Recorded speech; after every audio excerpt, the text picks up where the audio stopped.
Our lead story tonight is about a great loot. It's about people's hard-earned money being stolen. It's a story of institutional corruption. And it's a story from Pakistan. Who is stealing there, you ask? Anyone and everyone in power. The establishment, the government, even the opposition. And tonight, we will bring you the details of this great loot. We start with the biggest stakeholder in Pakistan, the establishment. This is the most powerful man in Pakistan. Gen Bajwa. He is Pakistan's army chief, and he is in the news today. An investigative report accuses Bajwa and his family of a great loot. It says the family made assets amounting to 12.7 billion Pakistani rupees in the last 6 years. 6 years ago is when Bajwa climbed to the helm of the Pakistani establishment. He became the country's most powerful person, and ever since, several members of his family have become billionaires. Like I mentioned, 12.7 billion rupees is what they accumulated in the last 6 years. Remember, this is over and above the residential plots, the commercial plots, and the houses that the army had given to Bajwa. Let me now introduce you to Ayesha Amjad. She is Bajwa's wife. In 2016, Amjad did not declare any assets. And 6 years on, she's sitting on 2.2 billion Pakistani rupees. I repeat, 2.2 billion. So how did she make so much money?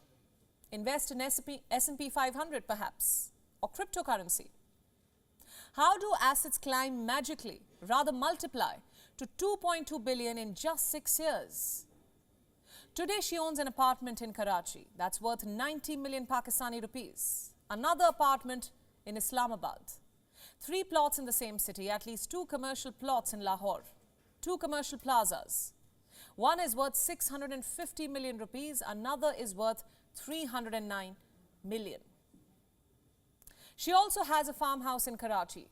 Then there is 160 million in cash, bonds, ornaments, savings, and foreign currency. All of this in just 6 years. And if you thought that was fast, you must learn about Mahanur Sabir. Her assets climbed in value reportedly to 1,271 million Pakistani rupees in just a couple of weeks. Sabir is Bajwa's daughter-in-law. As of last week of October 2018, she had not declared her assets, and in November 2018, she married Bajwa's son. Right before her wedding, Mahanur Sabir was magically worth this big sum, that is 1,271 million Pakistani rupees. Sabir's LinkedIn profile says she's a senior manager at Tax Petroleum. This company was born in 2018, 2 years after Bajwa became the army chief of Pakistan. The company was registered in Dubai in 2019, the same year that Bajwa held private meetings with Pakistan's business leaders.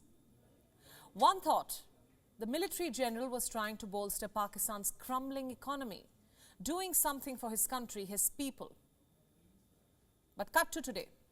Pakistan is drowning in debt. There is spiraling inflation. Pakistan owes $126.9 billion in debt. 90 million Pakistanis are going to bed hungry. But the Bajwa family has been shielded from this economic downturn. They have only become richer. We are talking about the daughter-in-law, Mahanur Sabir. Her sister too became a billionaire in no time. How do you do that? How do you become a billionaire in a year? By looting perhaps. This is Sabir Mithu Hamid. He is one of Bajwa's closest friends, also the father-in-law of Bajwa's eldest son. Not too long ago, Hamid was just an average businessman. But in the last 6 years, Hamid and the Bajwas together have started an international business. They have also bought properties abroad. They have begun transferring capital abroad. They own commercial plots, commercial plazas, farmhouses, and a great amount of real estate. In 2013, Sabir Hamid was worth less than $1 million, and today, you can guess, he's a billionaire as well. One of the many billionaires in the Bajwa family.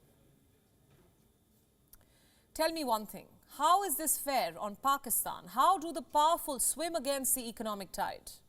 As the public drowns in floods and debt, The authorities in Pakistan have allegedly blocked access to this damning report. I'm not surprised. The government of Pakistan is not interested in how Bajwa and co became billionaires. Instead, Pakistan is probing how the family's tax records got out. How were they leaked? Pakistan's Finance Minister Ayesha termed the leak illegal and unwarranted. Forget about the actions of those involved. It's actually neither. Experts tell us that the tax documents were not confidential.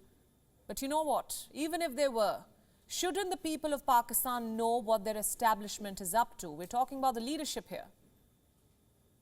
They deserve to know the loot that's happening in their own country as they crumble under the pressure of poverty. The government obviously does not want to tell them this, and why should it? The Sharifs themselves are party to the loot. Remember the Panama Papers. Remember Nawaz Sharif. He's Pakistan's former Prime Minister, also the elder brother of the sitting Prime Minister, Sharif. So where is Nawaz now? He's sitting in London fleeing justice. In April 2016, the Panama Papers named Nawaz Sharif's children. They claimed that Nawaz's daughter and political heir, Maryam Nawaz, owned undeclared firms and assets offshore. So did Nawaz Sharif's sons, Hassan and Hussein. It is alleged that the Sharifs used the offshore companies to launder money, to buy foreign assets, even a posh apartment in London. Later, an investigation found that Nawaz Sharif owned assets beyond his income. So where was the money coming from? State coffers, perhaps. Nawaz Sharif was branded corrupt by Pakistan's top court. The leader took to London, supposedly for a heart treatment, and never returned. This is the history of Pakistan's leading family. They say the government of Shehbaz Sharif is planning to quash this case and welcome Nawaz back to Pakistan. Basically roll out the red carpet for a man who looted the people who had put their trust and mandate in him. So what is the opposition doing about it? Well, what can they do or say? Imran Khan and co are just as guilty of loot. How many of you are following the Tosh Khana case? Well, Tosh Khana means treasure house. Back in the times when the Mughals ruled India, Tosh Khana was where the nobles' rich attires were kept. Pakistan too has Tosh Khanas. This is where state gifts are kept. You know, the ones given to dignitaries, parliamentarians, leaders, by other heads of state and foreign dignitaries. Now Imran Khan, who not too long ago was Pakistan's Prime Minister, is accused of hiding information about the Tosh Khana gifts. Imran Khan bought Tosh Khana gifts for a fraction of their original price or value, and he then sold the gifts in Dubai. What did Khan do with the profit he made? For starters, he never declared them in the election papers. Among the many things that Captain Khan bought was a Graf wristwatch. It was gifted by the Saudi royals. It was supposed to be a state asset. But Pakistan's former Prime Minister had other plans. This is the level to which Pakistan's leader have stooped to loot the country. The country's constitution expects that public representatives should be Sadiq and Amin, meaning honest and righteous. But when was the last time Pakistan really had someone honest lead the country? Perhaps that explains the state of Pakistan's economy. General Bajwa retires later this month. The 29th of November is his last day in office. Will his successor be any different, or will it be the same old vicious cycle at the cost of the people? What Pakistan needs is a military that does not involve itself in economic affairs, that does not loot the country. What Pakistanis need is a government that is clean, that is free of corruption. The country desperately needs an opposition that checks the government, not one which cleans the state coffers. The people of Pakistan deserve better. WION World is now available in your country. Download the app now and get all the news updates on the move.